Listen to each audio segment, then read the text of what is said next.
Yo, what's going on, everybody? Welcome to another episode of the BeBall podcast. This is, of course, the number one voted basketball podcast that has ever been recorded as a podcast. And that's actual facts, guys. You can look it up in the book that I can make up for you, and it'll be a fact in that book. And it'll be one page. It'll be one page long saying that the BeBall Jones podcast is the number one podcast. But anyway, part of the reason why we are the number one basketball podcast is because we have the defensive player of the Peach Belt Conference in Nelson Haskins. What's up, bro? What's going on, brother? You good? Yeah, man. You know, I can't complain when I'm out here on the number one basketball podcast, man. Like Man, who could? It's a pretty good life out here, man. So the numbers say it all. You know, once again, my book of numbers of the basketball podcast. Please refer to the BeBall Jones book of numbers. Yeah, I'll put a link below for everybody to download and pay for. Much luck that in, didn't it? Yeah, man. Yeah. The quality of numbers we're gonna have in that book, you just can't. That's not free, bro. You can't get that free. Like that's some good value. So you got to pay, man. It's worth every dollar. I say that. But speaking of numbers, man, NBA and basketball overall is in an interesting place. I'm not exactly sure when this became a thing, but around the 2010s, analytics became a big part of NBA game, and probably was popularized probably around the Rockets, James Harden era when the threes and layups became the prominent options of scoring. You feel me? So ever since then, it's been ballooned, and analytics have become the thing of basketball. And I wonder sometimes, is that like a necessary evil? Is that a good thing? Is that a bad thing, man? So that's what I want to get into today, man. Like, are the numbers and analytics of basketball a good or a bad thing? And which one do we need more? Do you go to the numbers and say that, or do we look at the actual game and the intuition, like the basketball IQ? So which one means more, holds more weight to it? So first off, let me get your thoughts on the analytics and like, what are your thoughts on that? Like the numbers and analytics of the game. Analytics and stats are kind of in a weird place right now, to say the least. Like guys, like it's okay. So the thing about analytics, all right, is they are most used, and this is probably why this is such a controversial topic. Analytics and things of that nature are most used by people who don't play basketball or are never been involved in. And I think that's where like the stigma comes from. Like, this is not really helping, or this is not the way to do things, because the people who use it the most don't actually play. Mm-hmm. So, like, it'd be like teams have actual stat guys like that keep track of things like that, of the analytics of their team. Like, you could play for an NBA team, and a guy might come up to you with an iPad and be like, "Hey, man, when you on the floor, the team -3, your minutes might start going down." And you as the player be like, "Who are you again?" But because like that's what it is. Guys who don't play keep track of the analytics. And then when you do play, and then a guy who come up to you wearing khakis and a collared shirt that look like he never picked up a ball in his life, say, "Hey, man, your stats, your stats, the numbers aren't showing that you're producing." You gonna look at him like who is you to tell me that? Yeah. Because as a player, you know when you're doing what you got to do. You know when you're doing your job. You know when you're not, or if you're objective about it. Mm-hmm. But then you got guys coming up to you telling you like, "No, I know you thought you was hooping. The numbers say otherwise." They got an iPad. The iPad. I feel like the iPad making 10 times worse. Oh, this from what I got here. Bro, let's get this off. But that's really what it comes down to. But I do think they have a place in the game. Like, it can be helpful when used the right way. But I think it's at a point in time now where people, or like the people who hold power in the sports world, they're using this a little too much. It can be dangerous in the wrong hands. Let's say that, and like not dangerous to where somebody gonna be hurt or like life or death, but it Mm-hmm. definitely can hurt somebody's career if Yeah. you feeding into the thought that the couple minutes they get in the game, they bringing the team down because their numbers are showing that they bringing the team down. When in reality, they getting spot minutes, so they can't really help what's going on a lot of Mm-hmm. times. Mm-hmm. So I like I said, it just I feel like it has its place. Like it can be helpful, it can be useful, but in the wrong hands, it can also be harmful. So it's just it. Sometimes I think we could be a little too lenient on it. And when I say we, I ain't talking about us, Yeah. but sometimes we somebody can be a little too lenient on it. You know what I mean? Mm-hmm. So that's just my take on it. But what you think about it? Yeah, I ain't gonna lie, man. When it first started coming out and becoming a thing, I was completely against it, and the reason why is because I think it was probably Kobe. I believe it was Kobe. When the numbers started saying that Kobe Bryant was not a good basketball player, I was like, whatever book y'all reading, whatever math y'all got, throw that out the window because Who's Kobe's good. responsible for this? I don't know what math. I know they got some new math. I think they got new math again. Whatever math there was that said Kobe can't hoop, go back to don't even go back to school. Just drop out and leave basketball alone. Because I think that's what started me to be like, analytics is just some made up crap that somebody that doesn't know basketball at all just wanted to like what Charles Barkley be saying. He's like somebody rich granddaddy wanted to give him a spot in the business, so they just made up some position, some organization to get him in there. I Somebody I, granddad. I was on that side of bro. Like when I was like, Allen Iverson can't play. The answer? He can't Have you, play. have you ever seen Allen Iverson play? We talking about the same Allen Iverson, right? There's only one Iverson that I know of. So we can't be talking about who. And it starts picking out certain people that are like they can't play basketball. I'm like, yeah, analytics is trash. Like, don't ever. Once you bring up that word, the A word is a cuss word in my book. That's how bad I feel about it. Once you bring up analytics, I was like, yeah, don't talk to me about basketball. You don't know basketball. You clown. Like, stop. But then, I started to understand a little bit more about analytics and like understanding what it actually was. And I was like, oh, this is actually kind of decent. Like if you use it the right way, this is a dope kind of tool.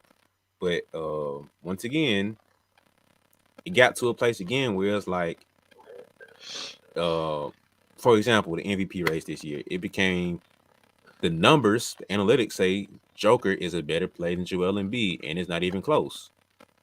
But the eye test is like, well, It is who's close. stop who's stopping Joel Embiid? Is anybody stopped it? No. Okay, thank you. So now look at the defensive stats when Joel's on and off the floor. Analytics shows you that that's a pretty good defense team when Joel Embiid's on the floor. Let's basic analytics. Joel Embiid playing versus not playing. Let's look at that number. That's a tough one. Like, you know what I mean? So I feel like you said, I feel like this really for people. Statistics and certain labels are for people who don't understand the game. Like a basic understanding to say, hey, this player is good because he averages this many points. Now I'll go deeper than that. He averages his true shooting percentage and his on and off the court stats and his plus minus is this and this and this. Like some of that stuff I still don't understand. To be real with you, but when you start getting into like the details of like understanding what guys shoot better at, like PJ Tucker in the corner is a way better shooter than off the dribble or PJ Tucker top of the key. So now that is basketball IQ plus analytics saying, yo, let's figure out how to get PJ Tucker in the corner and let him shoot them shots there. When you start saying the 3-point shot and layups are a better shot than the mid range, yeah, that's not basketball, bro. So at first I was completely left. I was like, yeah, we ain't touching analytics. That's some clown stuff. But then I hit the middle ground. I was like, oh, this is pretty dope. It can be used. But then I started seeing more of it. It got way too deep into like, yeah, this dude can't play basketball, and this dude is better because of these stats. I'm like, you must not be watching the game because that film showed me he's averaging a crazy amount of points right now. So I'm at a point now where it's a balance. You got to find a rhythm to it. Like it can be a blend of both, but the people who are on one side, The analytics side aren't watching the game to make it be balanced. And there are some people that are so heavy on this side of like you have to have actually watch the game, and you don't look at certain analytics to help add to that. You know what I mean? So I feel like we have to find a balance to it, and we're not there yet. It might take some time to get there. I don't even know if we will get there, but I feel like there's a balance that we have to get to when we talk about analytics and actually watching and understanding the game. Yeah, there's definitely a balance to it. Like that's the main thing. Like, let's not be so deep into it that we ignore what's in front of us. That's Yeah. the main thing. You ever heard the phrase standing too close to an elephant? So Mm. basically saying if you stand too close to an elephant, you can't really admire the entire thing. Like if you stand too close to it, it's like, all right, it's like big, it's like in my face, like I don't really see nothing but a leg.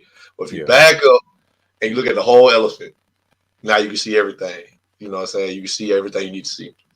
So if we take analytics and we run off with it and that's all we use, we'll be standing too close. We'll be really ignoring what's really in front of us, or like only paying attention to a certain part of it.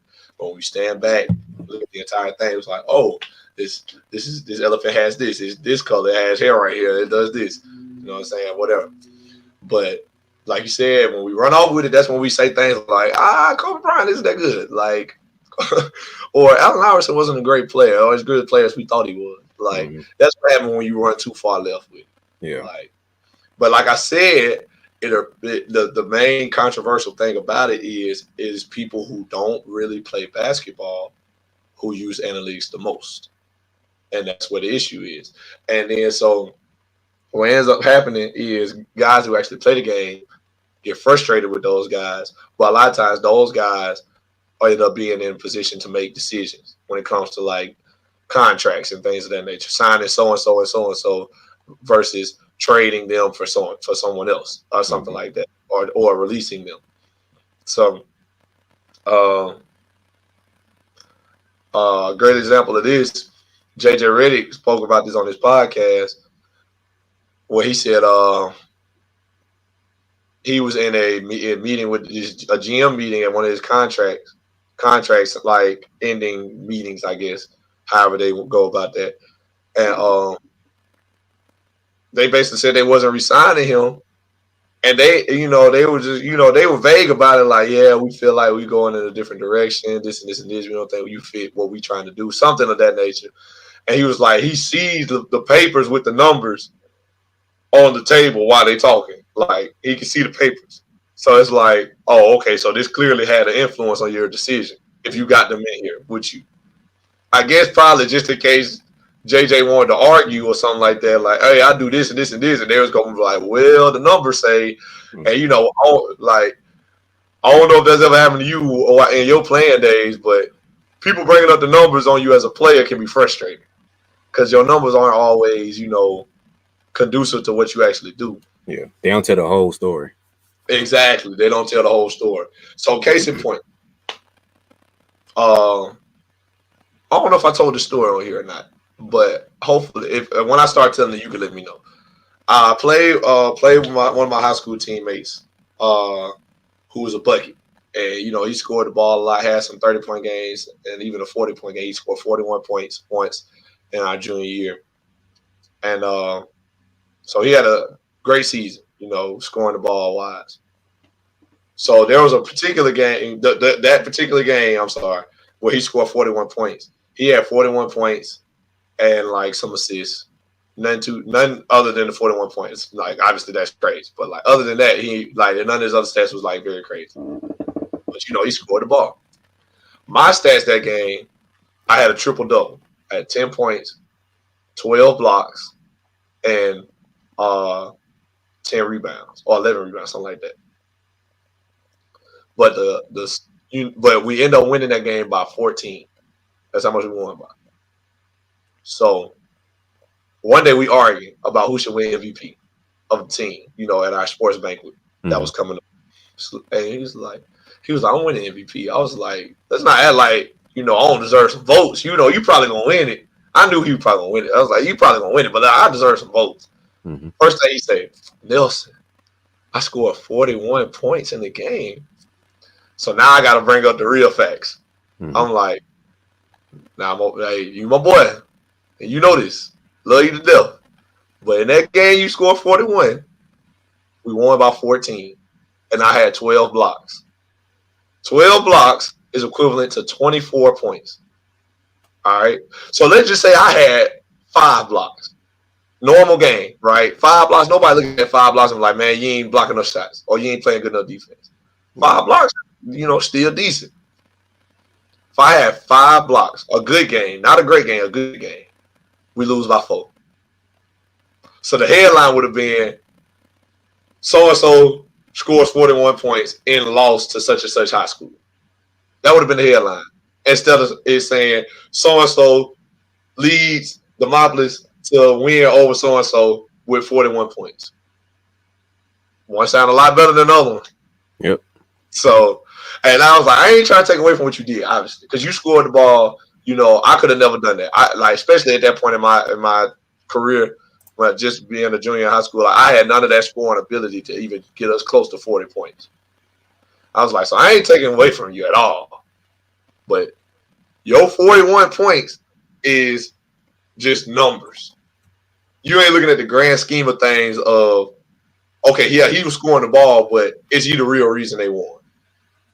And clearly I was just making the point, like, you would not have won many games without me. And that's why I feel like I deserve MVP votes. You know what I'm saying? And that's where I feel like the numbers come into it. You had to watch the game to know that. Because most people look at it and be like, oh, Nelson had a good game. He had a triple-double. But so-and-so had 41 points. Like, that's the numbers. That, like, stat sheet watchers, like stat sheet fans. We all, we hate the stat sheet fans as basketball players. Like, you look at the stats one good time, be like, oh yeah, he had a bad game, and then walk off. That's the end. That's the end of your knowledge. That's the end of your studying of the game. Yeah. But to anybody that played with us or watched us play, you can look at it and be like, hey, Nelson did his thing. Like, if it weren't for Nelson, they would have lost. Like, somebody that knows the game can see that and make that observation. And so that's why I say there's a balance. Like, it would have been easy to be like, oh yeah, it was like 41 points, he the only reason they won. Yeah, I'm quite certain a lot of people did that. Oh, he the only reason they won. He got 41 points. He's not the only reason we won. If I have a regular game, we lose. And then the same people that said he the only reason they won would have been looking at it like, oh, he ain't got no help. He got 41 points and they lost. He ain't got what the rest of y'all did. Y'all ain't got no help. See how that goes? Yeah. So there's room in the game for numbers and stats and analytics, but there's no replacing watching the game and making your own observations, your own vision. Because my coach tell me all the time, he said the beautiful thing about basketball is we can all watch the same thing and we all see different things. Me and you could watch the same game. We could watch Joel Embiid play, and he might get a tough bucket. First thing you'll say is, oh man, that was tough, man. Can't nobody stop Embiid. This, and this. You might be on the Embiid train, and then I might look at it like, man, I think he should have kicked it. Like, so and so is open. He made it, but you feel me? So and so is open. I think he should have kicked. We can look at the same play and have two different thoughts, see two different outcomes. And that's why I say there's no replacing watching the game and actually making your own observation, learning from what you see, and taking that in and making your own thoughts about it. You know what I'm saying? Because anybody can look at the numbers and be like, yep, Embiid had a bad game. Yeah.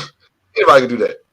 But then when you see it and be like, oh, Embiid was getting doubled and triple team all night, and other guys wasn't really making shots, so he started trying to force the issue and make it happen for his team. Now we're looking at it like, if you actually watch the game, you'll look at it and be like, man, I think he was trying to make it happen. Guys couldn't get going. They're giving him the ball, trying to get buckets. So, but like I said, there's a balance to it. Like, you can't just use one or the other, I don't think. Like, but if I had to depend on one, like if I had to say, all right, we either gonna go off numbers or we gonna go off what we see, we watching the game. You gotta watch the games to speak on. That's how I feel too. If I gotta choose one or the other, you gotta watch the game. And I'm quick to tell people, I'm one of the people, like, I'm gonna be honest, like, if we arguing about a game or about a play, I'm like, I ain't gonna lie, I haven't seen enough of him to make a decision or to tell you about it. You know what I'm saying? Yep. I'm gonna tell you straight up, like I ain't seen it enough. Now I can go look at his numbers, you know what I'm saying, but that don't always tell the whole story, like we said. So it's just a balance to it. Yeah. Like I'm with you when I talk about certain people. Like I refuse to give too strong of opinion or too loud of opinion when I haven't seen it. You know what I Exactly. mean? Like we talk about certain stuff on here, and the reason I can vehemently and strongly debate you on stuff is because I watched the game too, bro. It ain't like I'm just going off stats. You know what I mean? Like Exactly. I have my own basketball understanding of the game. Like I ain't no dummy when it comes to the game. Like I ain't played the highest level. I ain't played like that, but my basketball IQ ain't that low. You feel me? Like I ain't just some dude up here running his mouth. You feel me? Like I got a couple IQ points when it comes to this basketball talk, which is why we on this podcast. And Hmm. so to add to that IQ and to really validate that IQ, I had to actually sit down and watch the game. I can't go based off what I watched 4 years ago or 3 years ago. If I was going based off that, I'll say Steph Curry couldn't finish or Steph Curry mid range ain't that good, but he's grown and developed in that. I'll say Giannis still isn't as good and he still needs to develop his shot and he still needs to develop this and develop that. Giannis in the past 2, 3 years has got a little boogie to him, got a bag, got a handle. The mid range become a little more lethal. He got a little fader shot. His three balls become better. Like I've actually watched the game to say that. But I don't know what stats looking like. But one this is proof that I don't look at stats like that. But I'm pretty sure statistically it shows the growth, a little growth. But actually watching him play, oh man, his bag, oh my goodness. But what stats can tell you that? There are no analytics for how his handle has grown. The only thing you can probably look at is turnovers, but that's not really a true testament to the work he's putting in. And so I just feel like nothing can really top actually watching the game. And you watch the game can bring you stats that you want to get to. You feel me? So I think Gibberenas said it.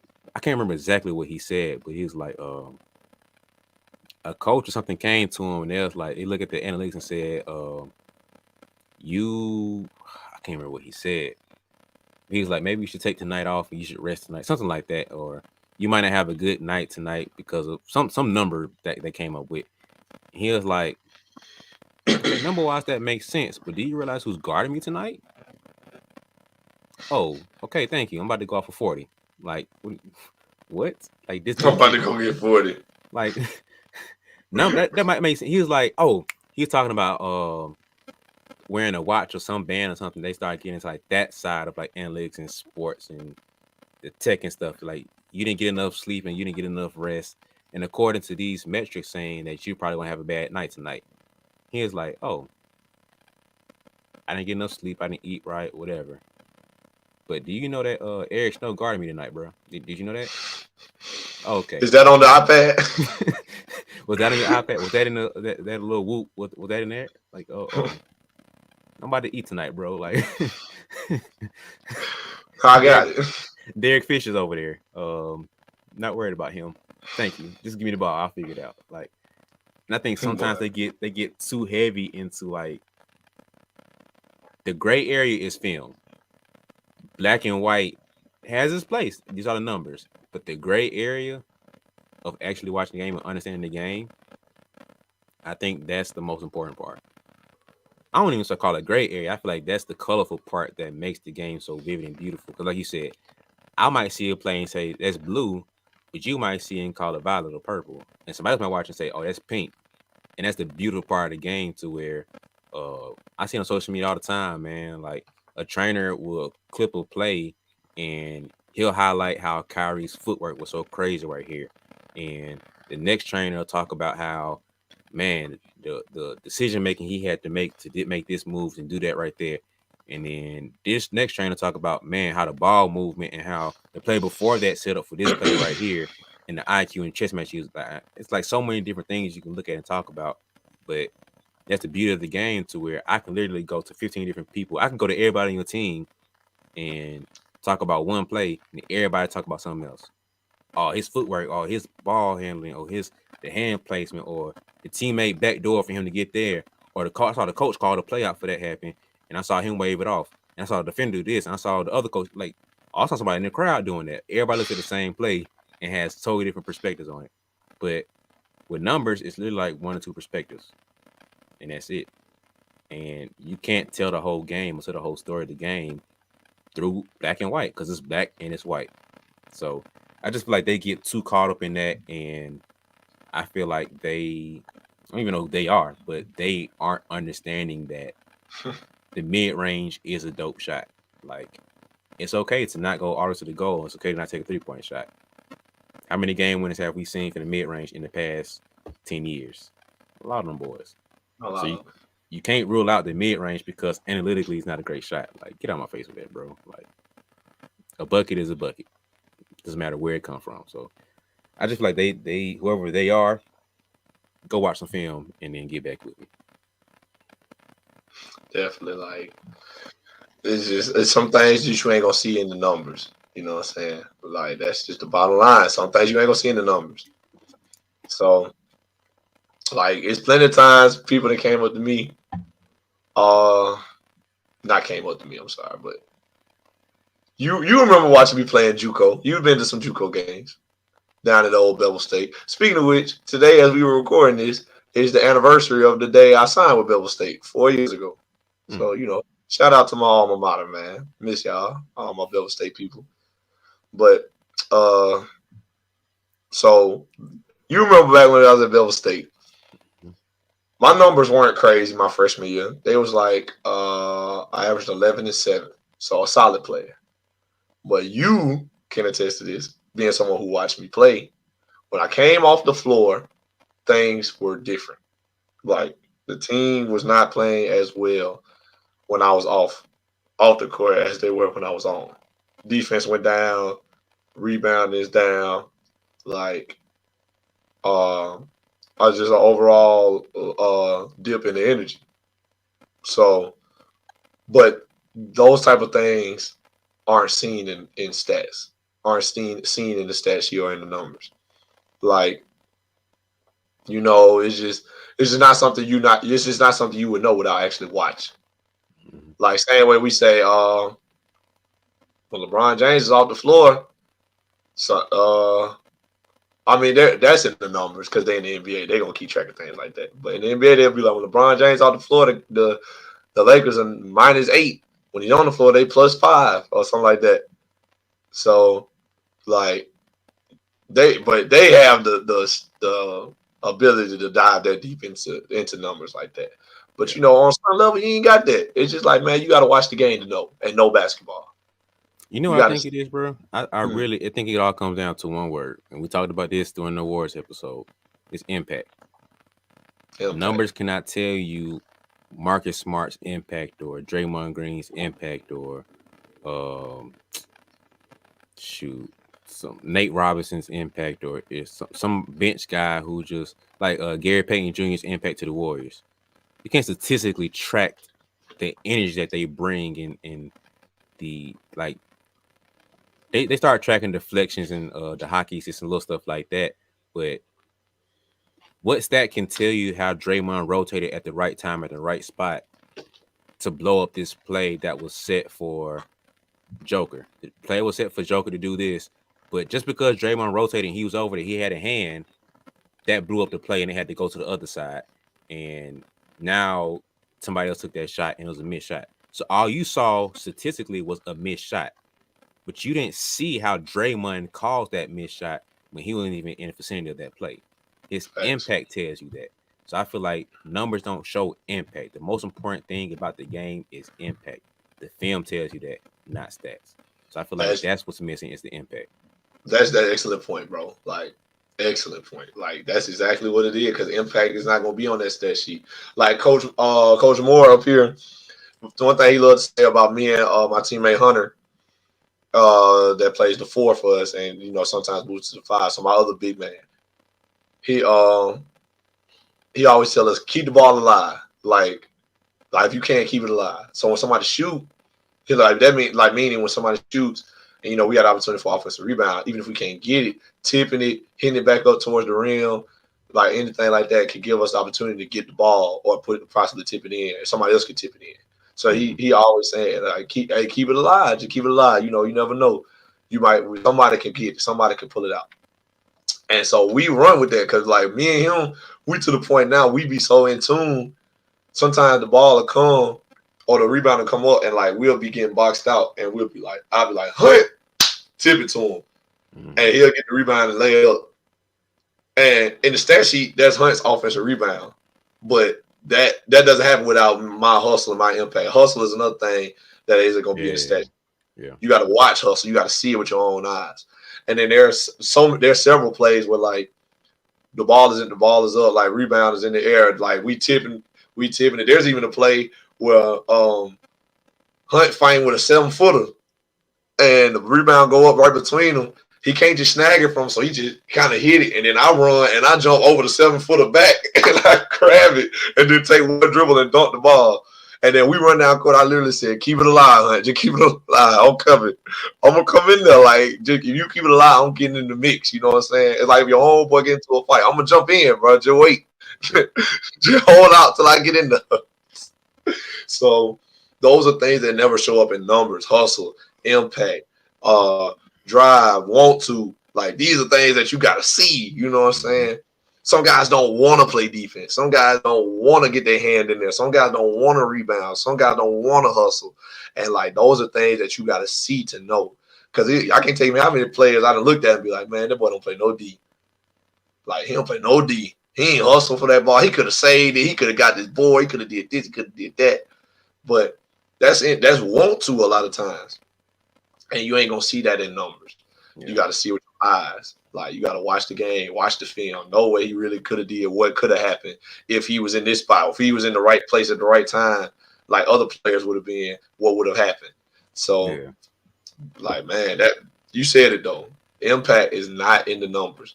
Unless you got 35 or something like that. Clearly, you had an impact on offense, but, like, it ain't always as black and white as scoring those punch points. Like, referring back to my own boy, he scored 41. That win ain't as black and white as he scored 41 points and they won. Yeah. So it's just one of them things, man. Like, that's why we got to have a balance. We got to know who did what their numbers are, and we also have to see it to know how did they get those numbers. Yes. So that's the main thing. That's a very important thing because I think that, well, I hate to be one of the old guys to sound like this generation, one of them people, but I'm gonna say anyway. But I feel like sometimes I can't even blame the players. So I think a lot of coaches and scouts do this too, but they focus too much on numbers, right? And so let's say that so let's go back to you in high school, right? So your boy dropped 41, right? And I didn't say 41. Let's just say he dropped 24 in the game, right? But y'all got smoked and lost by 15, right? But they didn't see the stats say he dropped, what did I say, 31? 24. He put up 24 points. But he scored, let's say he actually scored 10 of those points when the game was actually close. But the rest of those points came when y'all got blew out and he was snowbirding. And he got a couple of them extra little buckets there when the second team was in. And he scored a bulk of them when the third team was in. But all you see at the end of the game is 24, whatever I said. Oh, stats. Oh, he good score. No, that's no. True shooting percentage or whatever the stat is, he actually scored 10. So all you see is the extra 14 that he scored at the end of the game, snowbirding in the bullcrap points that he got. Garbage time. That's nobody counts that, bro. Like, no. But stat sheet, oh, this is a great score. He scored 24. No, man, stop that. I think players get too caught up in that, and so now in those situations, oh, let me get my stats up. No, bro, this once the game get out of hand, that's your stats. It looks cute to say I averaged this. That's cute. You know what I mean? It's cool. Like, I understand to a certain extent when NBA players do it because contractual, I can kind of understand that. But for pride's sake to say I averaged this amount of points or this whatever rebounds, yeah, that's all right. But you can't say, oh, I dropped 30, but you actually scored 15. The extra 15 came in garbage time when nobody was out there. mean, now scouts look at the game and say, "Oh, this player dropped this and this. So he's a great player." But you didn't watch the actual game to see that the dude who dropped 13 dropped a tough 13. Like every 13 he got, he earned and worked for it. Like you didn't see that he had a master class. Like that Kyrie would put it on show sometimes, bro. Like his 20 points he scores is a Out the special mud. 20. Man, he works for it, bro. But you didn't see how KD got 30, but his was effortless. Not to knock him, but KD is 7 foot, bro. Sometimes he just shoot over everybody. One dribble pull, he's going One in. dribble pull, transition pull up three, post up with the dirt fadeaway. He had a light 24, man. And the rest of them were tough buckets at the free throw line. Like his 30 was a little bit easier than Kyrie had to work for. You didn't see he was trying to you didn't see Drew Holiday was guarding him. He had to put in work for, or Marcus Smart was guarding him. He had to work for them 20. The stats say Kevin Durant had a better game. Nah. You saw who he was matched up against? Okay, thank you. So I think that sometimes stats don't give the full picture, and that's why you have to watch the game, because you get too caught up in the stats and you don't see the actual the true stats. I'll say that the true stats of what they had. And on the other end of it, man, I feel like sometimes people ignore stats to not give people the credit that they deserve. Because I remember it had to be about 2 years ago, man. But it might have been in the bubble or before the bubble. I don't know why I keep remembering this game, but Jamal Murray had 50 or 51 points, and he shot 21 of 25. Oof. Tell me why.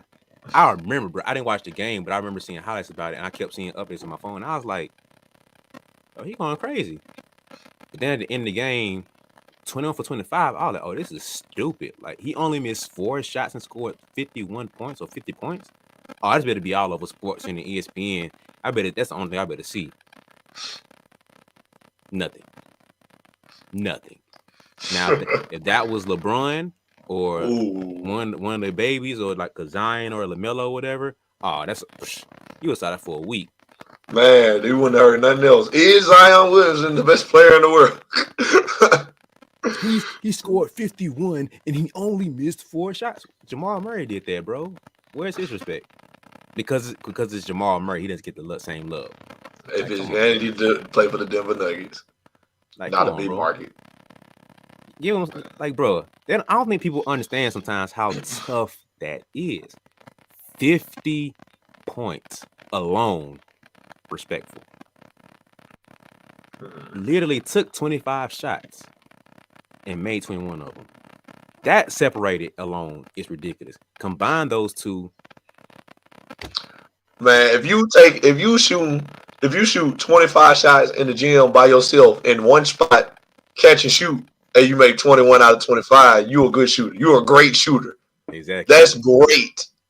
So if you in a game getting buckets on defense in a real game, not one-on-one with your partner, not in the rec, and you just got hot when guys don't always play defense, pick up or something. In a real live NBA game against other NBA players, referees, coaches, jerseys, the whole nine. This man 21 for 25. That means they really couldn't even stop him. Yep. Like, that's 84%. 84. Some people don't shoot 84% from the free throw line. And this man just shot that from the field, getting buckets, and scored 50. And I like, bro, you was right. It was not talked about nearly enough. Like the 50 points, regardless of how, the 21 for 25, regardless of how many points he had, is impressive enough. If them would have been, like, if he would have made no free throws, nothing else, and 21 twos, no threes, just 21 for 25 from 2, and ended with 42 points, that still should have been talked about more than anything else that happened. Yep.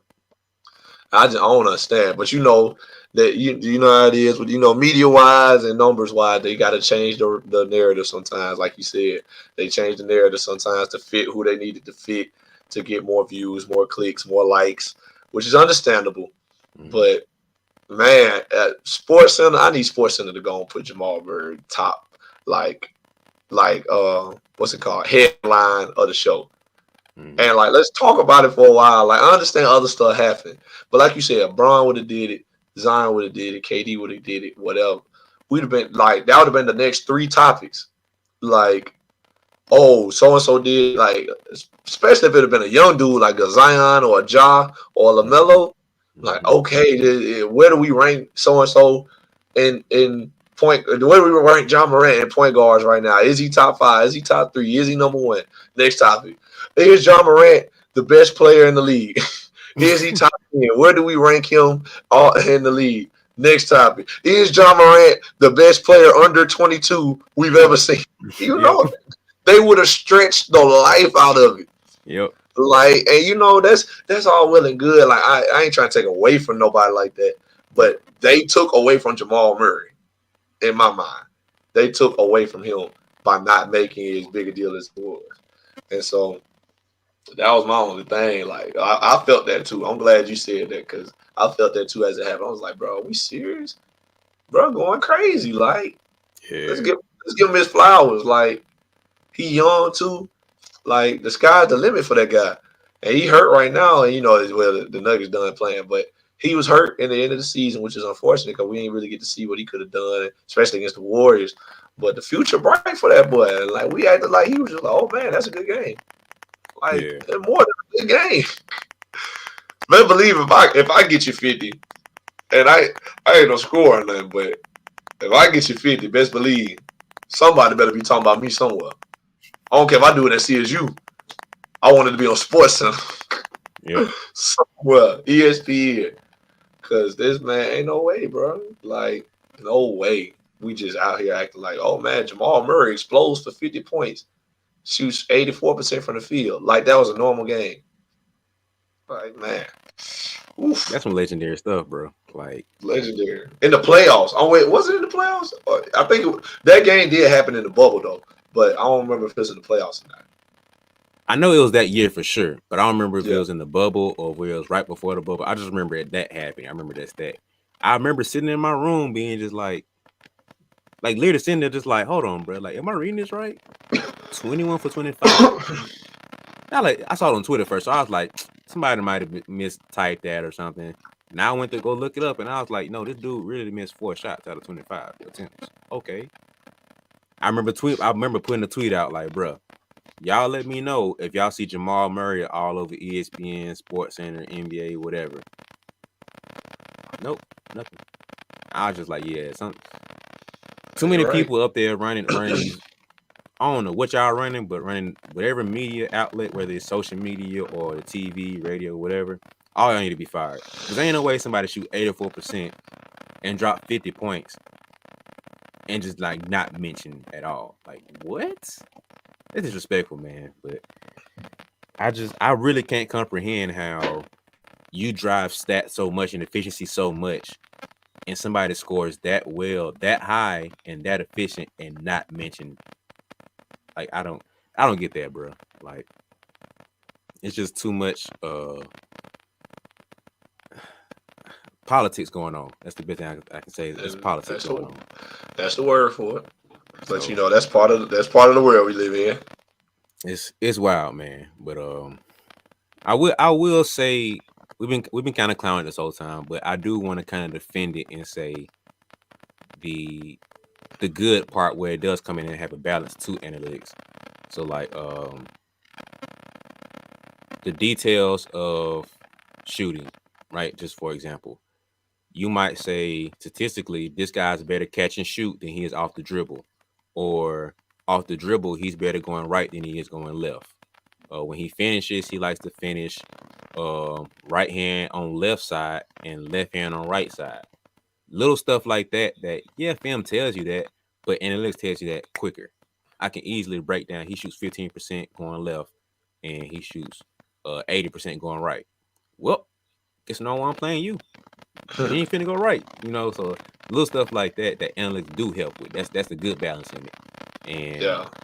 I feel like if they emphasize that a little bit more and emphasize how the details of the game of not just efficiency and stuff, which is sometimes it doesn't matter because once again you're getting double team, triple team.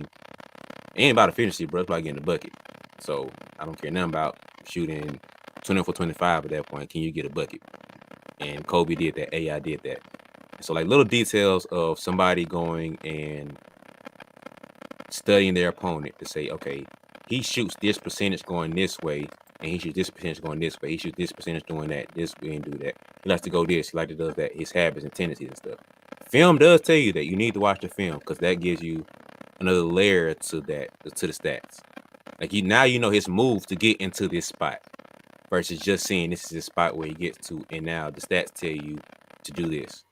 When you only see that he steps back going left and step back going right ain't as strong. So he gonna step back, I make him go right. Little stuff like that I feel like they don't detail enough. So I'm like, they need to emphasize that a little bit more than just true shooting percentages and whatever. Like, I don't know, man. But I feel like in my mind, that's the good part of analytics and stats um, that we can use along with the eye test and the colorful part and the beauty of watching the game too. Yeah, definitely. Like it, like you said, it has its place, man. And my favorite thing that analytics tells us is where our spots are. I think Mm. that's probably the most useful thing in the mind of a player, at least. Yeah. And I like it for like the defensive purposes too, like you kind of mentioned. But where your spots are, I think that's a great thing to have. Like um, I know my spot as a player. I know my spots, but it would be helpful to have somebody be like, "Hey, you shoot about 70% when you on this right short corner side, and you shoot about 50% on the left short corner side. Both Mm-hmm. of them are good, but if we gonna run something, we gonna try to get you over there because you seem to like that side more. You seem to Yep. favor that side. Yep. Like things like that mean a lot to me as the player. I would love for somebody to keep track of things like that. I mean, I clearly we ain't gonna have that nowhere or nowhere time, no time soon here at CSU. But I think those are the most helpful things. Like, and coaches can kind of tell you, like, hey man, you need to get to your mid range. You selling for these threes, your mid range a lot better than these threes you taking, and a lot more efficient. Mm-hmm. Like coaches are good for that, and sometimes you can feel like they box you in though. But if the Yeah. numbers told you that, you'll be like, okay, I see that I shoot a lot better right here than I do from right here. Maybe I should try to get to that more than I get to this. Not saying you can't shoot this, but let's not try to settle for this as often as we are. Let's try to get to the spots we're more efficient in. Mm-hmm. And so I think that's probably the most helpful thing in my mind that analytics gives us as players.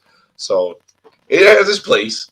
Yeah. Just also we need to watch games and like depend. Let's make decisions off what we saw and not what the stats say. You know what I'm saying? Yeah. So that's my only thing about it. But is there anything else you would like to add to our analytics talk, my boy?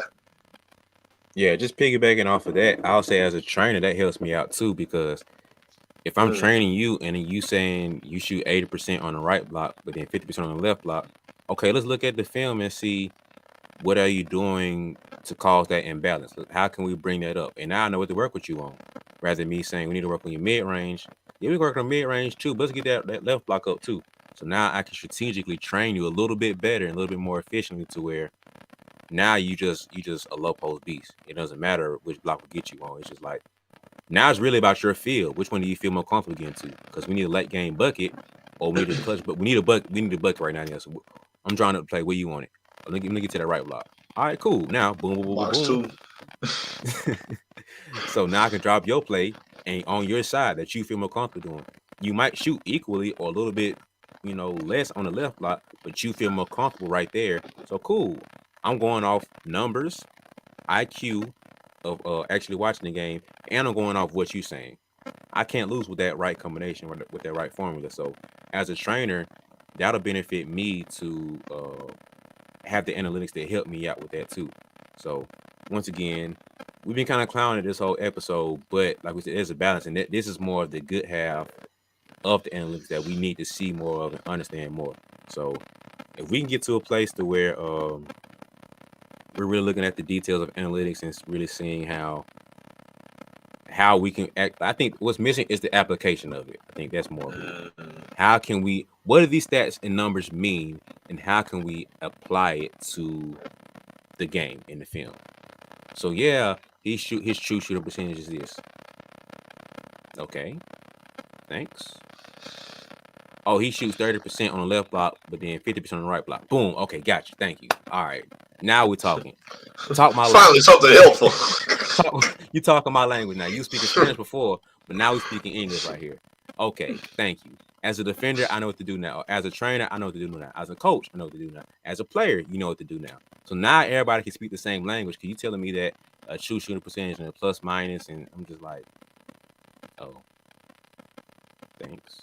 I didn't know I was in algebra 3 again or algebra 2 again, but I thought I left that a couple years ago, but thanks.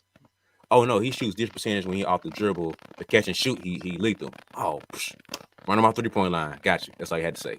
Now we speaking the same language. So analytics has its place. We've been kind of counting a little bit, but I feel like if they can simplify the math of what they're saying and the stats of what they're saying to make it translate to basketball, now we find a perfect marriage. And like that's my goal when I train. Like, yeah, this is a very high up complex thing that we're talking about here. But can I break it down and make it make sense to where you can apply it and it makes sense to you? Right. So if you telling me these numbers and you can't break it down like that, don't tell me because you don't even know what you're talking about now. That's how I feel. Like Einstein, I think Einstein said, if you can't explain whatever you're talking about, whatever it is, if you can't explain it to an 8-year-old, you don't fully understand what you're talking about now. And I take that for life, bro. So like, if you can't sit here and explain these numbers to an 8-year-old and say, oh, his true shooting percentage is this. What does that mean? That means when he's going to his left, he shoots this way. When he's going right, he's going this way. When he shoots in the right corner, he does this. When he shoots in the left corner, he does this. Oh, dope. Thanks. Got you. Understand, Bob. Back in office. So good work. See at the water cooler later, but yeah, man, I just feel like that's more of the marriage we need to go to, and I feel like some people like a Charles Barkley went a little too hard, knocking analytics, and for years he just like nope. And I think around a year or two ago he finally softened up, and he was like kind of what we saying, like yeah, y'all some nerds out there, y'all know what y'all talking about, but some of these stats are cool, but most of y'all just nerds that don't understand the game. And I feel like we're getting, or we can get to a place where it's a perfect marriage, because there's a lot of hoopers out there that don't understand the numbers and the efficiency of that stuff. But we can clean it up a little bit by looking at the numbers. But then you got numbers people and the nerds and geeks or whatever Charles Barkley called them that don't understand the game. So we can find that marriage to where it makes more sense. That game can grow more efficiently. Speaking of numbers, more efficiently. So I had something else I wanted to say, but I forgot it a long time ago. But well, if you don't remember, no, I'm just playing. But that's all you got to say right now, man. I think I'm good. I think I got all my pieces out. I guess that'll do it for another episode of the BeBall Jones podcast. So, but we appreciate y'all for listening, man. This has been a good one. I hope y'all got some out of this from a player and a trainer's perspective on numbers. And, I like numbers. I'm a math guy. Like, I'm decent at math, and I like numbers. But like when it comes to basketball, I like to keep my math and my basketball shit. You know what I'm saying? Like, I like to hoop. I don't like to do math when I hoop. But anyway, we appreciate y'all for listening, man. Be sure to like, share, and subscribe, and comment. Let us know what you think about the numbers. Let us know if you think we off or what. Like, are we too hard on the analytics? Like, should we soften up? Should we appreciate it more for what they're doing, or maybe you agree with us? Do you think we should do away with it? Let us know what y'all think and what y'all thoughts are. And so, also be sure to follow Brian on social media at BeBall Jones. That's BeBall Jones on Instagram, Facebook, and Twitter. Also on TikTok now, so please go check those videos out and like those up for us. Also be sure to follow the podcast TikTok at BeBall Jones Podcast. And we got a couple podcasts. We got a couple videos up there already. So be sure to check those out and like that up for us and follow us on there. Be sure to follow me on social media at NellyH34 on Twitter and Nelson.Haskin on IG. And just Nelson Haskin on Facebook if you want to get up with me on there. And so that'll do it for another episode, man. We appreciate y'all for listening once again. And without further ado, man, we out.